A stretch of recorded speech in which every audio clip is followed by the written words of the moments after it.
one thing that makes you unique from every other human being in the world is the way you think. It's the quality of your mind, and especially the way you think about your time and your life. And if you think more effectively, if you think more positively, if you think more constructively about yourself, your time, your life, your activities, your relationships, your work, and so on, you actually improve them all. So in this session, I want to talk to you about the qualities of thinking of truly superior men and women and show you how you can develop them on an ongoing basis as you go about your day-to-day life. The first thing I want to talk about is what is called the development of a personal philosophy of time. A personal philosophy of time. Now, personal philosophy of time also means a personal philosophy of life. What is life? What does it mean? What does it stand for? And in life, there are two basic worldviews, and basically they're at opposite ends of the pole, and sometimes we fall in the middle. But the first worldview is a benevolent worldview. People with a benevolent worldview are those who have a positive mental attitude, generally speaking, toward themselves and their life. They believe in their own potential. They believe in love and life and beauty. They believe in growing to the realization of their full capabilities. They believe that life is pretty good and that they can have a major impact. They can make a contribution and do something substantial with their lives. People with a benevolent worldview are the movers and shakers and the builders of all of time. Now, the other type of people are those who have a malevolent worldview. These are people who have a negative mental attitude, if you like, and they have, first of all, a negative mental attitude toward themselves. They have a negative mental attitude toward other people, toward the world. They see injustice and oppression. They see unhappiness and misery. They see unfairness and people having a hard life.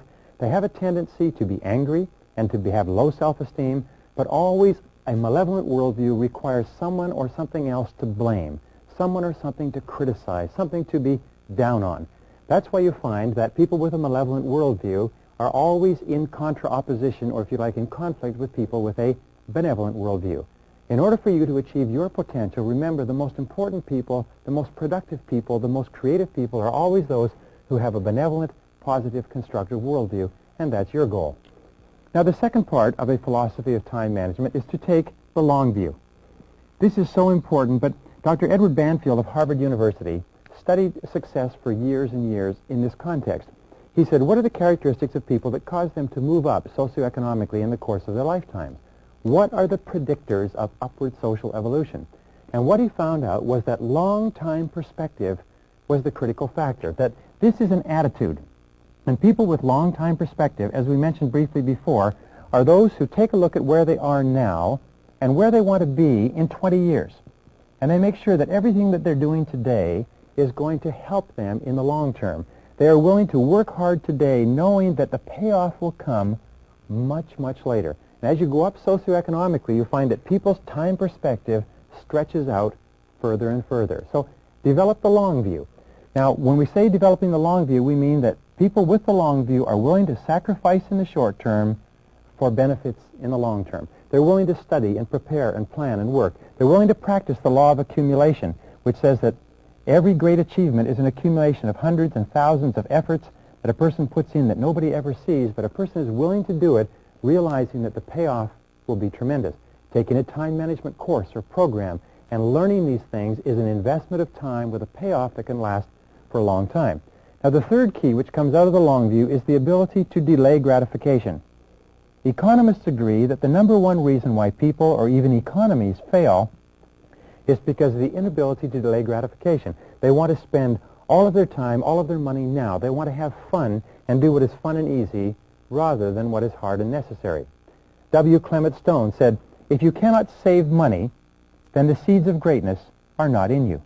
If you cannot save money, then the seeds of greatness are not in you. If you cannot delay gratification and engage in short-term pain for long-term gain, then the seeds of greatness are not in you. One of the most valuable things that we can teach our children and teach our staff is to think in the long term. All of us, over the course of our lives, want to develop character. And character has been defined several ways. One definition I like is that character is the ability to follow through on a resolution after the enthusiasm with which the resolution was made has passed. So taking this course, by the way, you will make a lot of decisions and commitments and resolutions. The true measure of character is whether or not you have the capacity to follow through. Character, in effect, is self-discipline in action. Character is self-discipline in action. You can tell how much character you have by how willing you are to discipline yourself to make the sacrifices that are necessary in the short term to have a great life in the long term. Now, once you've done this, number 5 is to take the short view. A key part of time management is to take the short view, which means to measure out your time in minutes. We find the most productive people in our society, the most important, the most prominent, are those who are the most fastidious about their time management. They measure out their time in 10-minute chunks, like accountants and lawyers and doctors, whereas unsuccessful people measure out their times in half days and full days and weeks. So take the short view. Be fastidious about your time. Following that is know where your time goes. Know where your time goes. Take the time to think. Know where your time goes so that you can ask yourself if this is how you want to spend your time. Analyze it. Keep a list of how you spend your time. Look and ask yourself all the time, is this consistent with what I want to do and what I want to accomplish? And number 7 is learn how to say no. Just say no if a particular activity does not contribute to the highest value use of your time. Just say no if something is not helping you. Use the techniques of delay in order to gain time to think about whether or not you want to do something. One of the best techniques I've ever used and discovered is what is called the 24-hour technique. No matter what anybody wants you to do, ask for 24 hours to think about it. Think about it overnight. Think about it over the weekend. Think about how you're going to say no, and just say no to anything that does not contribute to accomplishing things that are important to you. Now, an 8th key in developing a philosophy of time management is to remember that time equals money. Time equals money. If a person asks you for a certain amount of time, or if an activity takes a certain amount of time, ask yourself, how much money would you be willing to exchange for the successful completion of that activity? If you want to earn a certain amount of money, ask yourself, how much of your time are you willing to spend? How much of your money are you willing to contribute? Successful people always look at time and money, and they realize that the two are interchangeable. Now, here's another important point. You can invest time to get more money. You can invest money to get more time. And time and money put together equal happiness. Happiness, or life, we can call it life, but basically happiness is a better word. So always exchange time for happiness. Always exchange money for happiness. Always realize that they're interchangeable and that you can either invest them or you can spend them. If you invest them, you'll have a return. If you spend them, then they're gone forever. And this brings us to the 9th key in developing a philosophy, which is that you need to look at everything that you're expected to do based on your hourly rate. If your desired hourly rate is 10 or 20 or 30 or 40 or $50 an hour, then you ask yourself, is what I am doing now paying my hourly rate? Is what I'm doing now worth my hourly rate? Or ask yourself this way, if you're reading the newspaper or watching television or sitting around socializing, would you pay another person your hourly rate to engage in this activity? How much would you pay per hour to have a person watch television for you? When you're watching television, you should ask yourself, how much would I pay per hour to watch this television show? The average person doesn't realize, but the amount of time that they spend watching television is in itself, if it were used to upgrade your skills and abilities, it's in itself enough to make you rich over the course of your working lifetime. A television can cost you thousands of dollars, even tens of thousands of dollars a year, if you don't think about the fact that when you're watching television, you're not doing something that is increasing your productivity. And this brings us to number 10, one of the most important of all laws in developing a philosophy. It's the law of comparative advantage. The law of comparative advantage is an economic law that says that you should always hire or pay someone else to do something that can be done if they can be paid a lower hourly rate than the rate that you desire. For instance, if your goal is to earn $25 an hour, and it costs $6 an hour to mow your lawn or wash your car, you should always hire someone to do that. You should always pay someone else at a lower hourly rate so that you can free up your time to perform higher value activities. All of companies and organizations are designed around this. The individual starts off doing everything, and then as a company becomes busier and more successful, what the individual does is they hire people to do lower value activities so you can spend more time doing higher value activities. Don't ever do $5 an hour work if you want to earn $25 an hour. Don't ever work on low-value activities if you want to earn the results that come from completing high-value activities. Remember, time is the one irreplaceable, indispensable resource of accomplishment, is that all accomplishment, all achievement requires time. And if you use it on something of low value, it's gone forever, it's perishable, and you don't have it to work on things that are really important to you. Number 11, remember that time management is a lifelong skill. It's a lifelong commitment. It's not something that you learn and that you put aside. Time management is a discipline, but it's like physical exercise. It's like eating. It's like sleeping. It's like hygiene, brushing your teeth.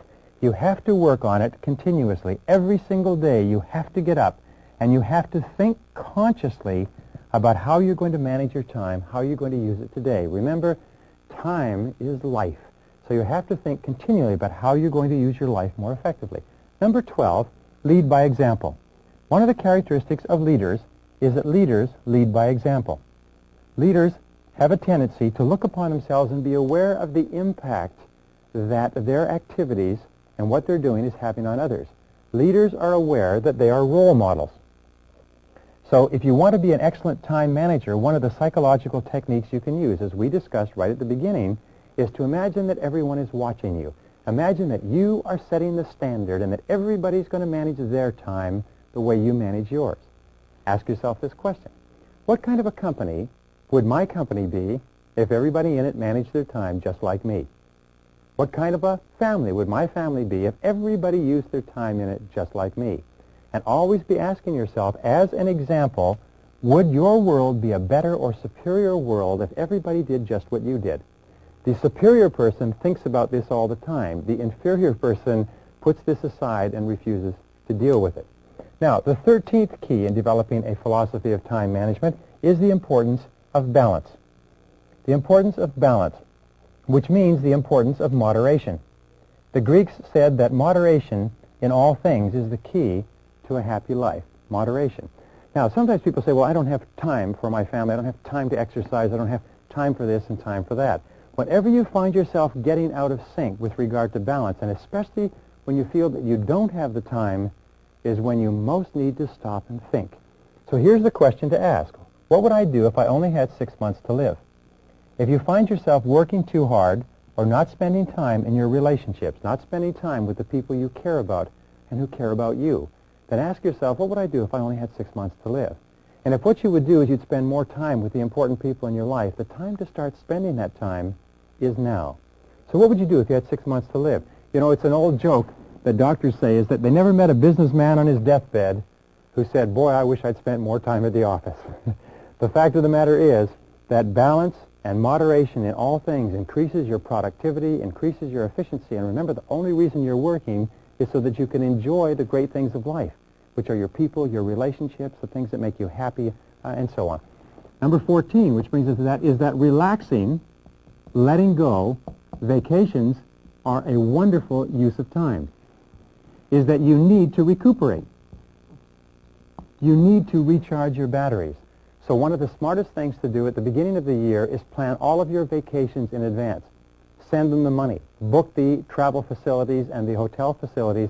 Book your vacations in advance and schedule your work around your vacations. Take 3-day weekends whenever possible. Take a week or 2 weeks off in the summer and the winter time, but learn to relax. Also, learn to exercise.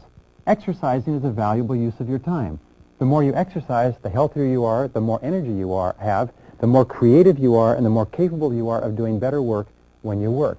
Number 15, make sure that your goals and your values are congruent.